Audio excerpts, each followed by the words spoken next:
La entrevista.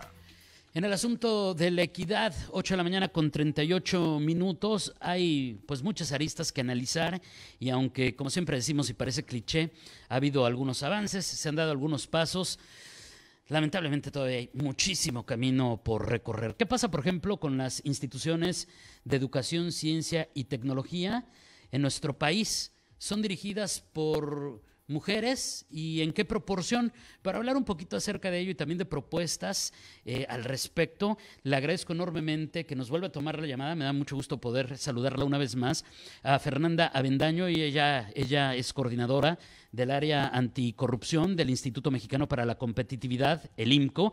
Trabaja justamente en esa área de anticorrupción, principalmente en temas de contrataciones públicas, transparencia, detección de prácticas de riesgo de corrupción mediante el uso de información y datos públicos. Egresada del ITAM, de la carrera de Ciencia Política. Fernanda, ¿cómo estás? Muy buenos días. Hola, muy buenos días, David. Muchas gracias de nuevo por el espacio. Pues ya lo adelantaba, vamos a platicar de estas instituciones de educación, ciencia y tecnología.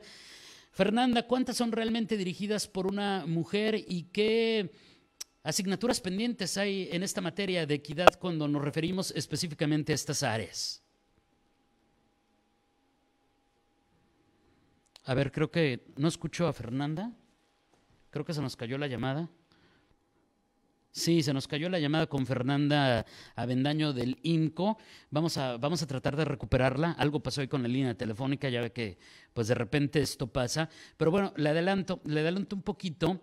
Hay un reporte que recientemente publicó este instituto, el Instituto Mexicano para la Competitividad en nuestro país, y habla de cómo los sectores de educación, de ciencia y de tecnología, pues están integrados en 54 instituciones que son encabezadas por dos mujeres. Y digo, uno de los ejemplos más claros, pues es evidentemente la Secretaría de Educación Pública y la figura de Delfina Gómez, o por ejemplo en el CONACYT, María Elena Álvarez Bulla. Pero ¿qué pasa cuando abrimos el panorama y queremos entender cuántas mujeres hay en estas instituciones? Ya recuperamos la llamada con Fernanda Avendaño. Fernanda, pues no te alcanzamos a escuchar prácticamente más que tu saludo. Adelante, por favor. Gracias, David. Pues ya lo mencionabas tú y ese justo es partimos de ese análisis de, bueno, la Secretaría de Educación Pública dirige las instituciones de educación y la directora general del CONACYT las de Ciencia y Tecnología. Pero ¿qué pasa con el resto, que son más de 50 instituciones? Y ahí es donde encontramos que todavía se encuentran subrepresentadas. Solo 20 de 54 instituciones de educación, ciencia y tecnología pues cuentan con una mujer al frente, son titulares de instituciones, ya sea de los centros de investigación o cualquier universidad pública o centros de educación, pero pues los puestos más altos o los puestos de mando medio, como se les conoce en el gobierno federal, aún tienen una baja proporción de mujeres, comparado pues con justo el porcentaje de mujeres secretarias de Estado o subsecretarias de Estado, que es mayor, igual que la plantilla laboral, pero los puestos de decisión y los puestos directivos aún están subrepresentados.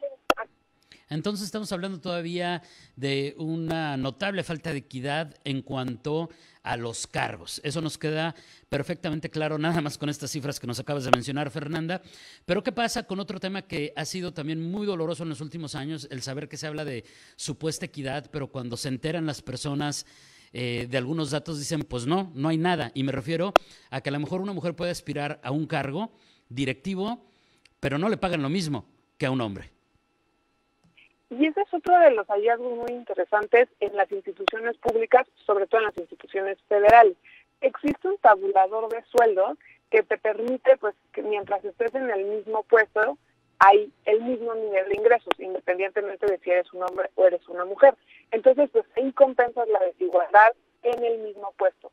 Pero, ¿qué pasa cuando las mujeres están ocupando los puestos más bajos y por lo tanto son aquellos puestos que reciben menores ingresos? Entonces hay un impacto muy claro en la brecha salarial, donde pues las mujeres reciben menos ingresos por la distribución de los puestos, que son también pues de menor jerarquía, por lo tanto de menor decisión, pero que reciben menos ingresos. Entonces eso es muy importante porque no significa que si ocupan una dirección general, por ejemplo, en una institución como la Secretaría de Educación Pública, van a ganar diferente. Pero si hay un hombre al frente de una dirección general y las mujeres se encuentran en puestos administrativos o de enlace, como se les conoce en el gobierno federal, entonces sí va a haber una disparidad que se puede ver en el ingreso promedio de las mujeres. ¿Se puede decir algo de los estereotipos cuando se hacen estos análisis, Fernanda? Y me refiero incluso a mi propia experiencia acá en Tijuana, en los que de repente se desprecian ciertas áreas y dicen, no, esas déjaselas a nuestras cuotas de mujeres, ¿no?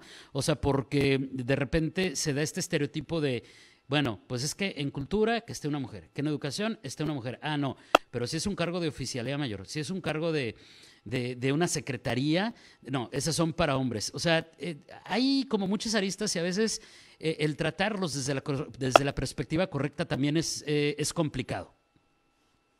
Sí, totalmente. Y eso que mencionas sobre los tipos de puestos o los tipos de temas que pueden pues encabezar las mujeres con respecto a los hombres, es algo que vemos no solo en México y no solo en las instituciones pues federales de la administración pública federal, sino también en el mundo y en otros poderes como el poder legislativo.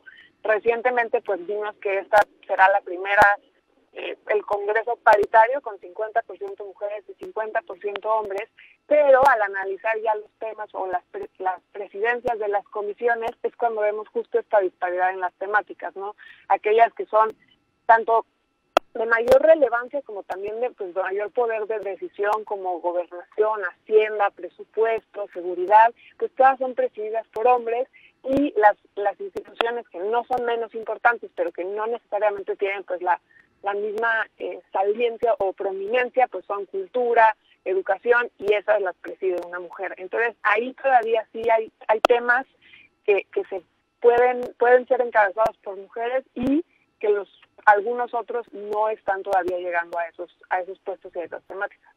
Claro, por cierto, no había pensado en lo de el asunto presupuestal, pero también en función de ellos a veces se toman muchas decisiones que representan y son una evidente inequidad. Ahora, el IMCO tiene reportes en este sentido, Fernanda.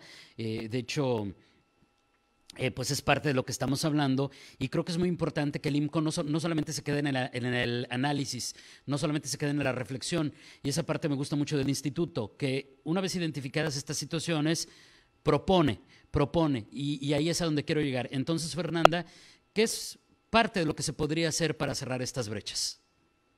Sí, pues como bien lo dices, además de proveer los datos, pues ¿qué podemos hacer para, en este caso, cerrar las brechas?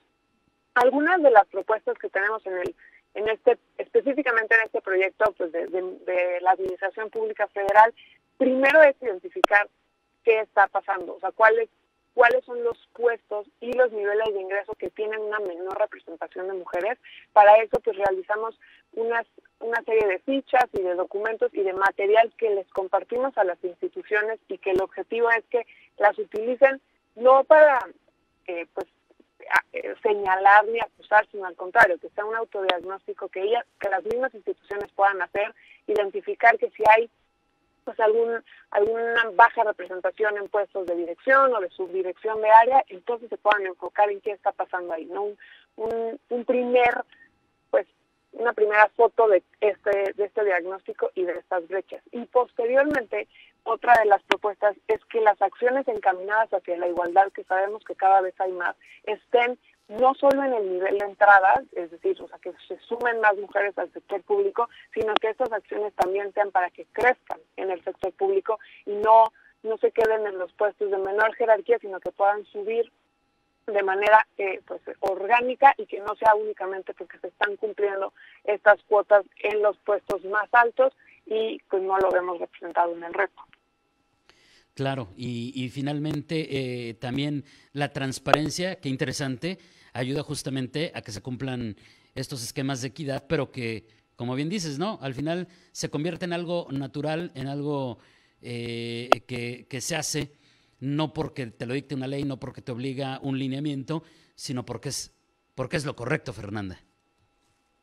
Exacto, y además de lo correcto, de una responsabilidad social, como se podría ver, pues también es esta parte a México y a las instituciones les conviene que haya diversidad en las decisiones, tan diversas como la sociedad. Entonces, si no cuentas con la mitad de la población, que en este caso son las mujeres, y que dentro de las mujeres hay mucha diversidad y muchos grupos, entonces no vas a estar representando las decisiones de la población y por lo tanto pues no puedes acceder a una institución mucho más competitiva, mucho más atractiva y que también esté reteniendo el talento. Entonces, además de pues es lo que toca hacer, también hay una parte pues económica y de responsabilidad y de pues, conocimientos y productividad que vale la pena considerar. Por supuesto. Responsabilidad social. Fernanda, muchísimas gracias. Como siempre, un placer. Muchísimas gracias y muy buenos días. Al contrario, muchas gracias a ti, David. Buenos días. Buenos días, es Fernanda Avendaño, coordinadora del área de anticorrupción del Instituto Mexicano para la Competitividad, hablando de cómo solo 37% de las instituciones de educación, ciencia y tecnología son dirigidas por una mujer actualmente en nuestro país. Más información en la página del IMCO, en las redes sociales del IMCO. Son las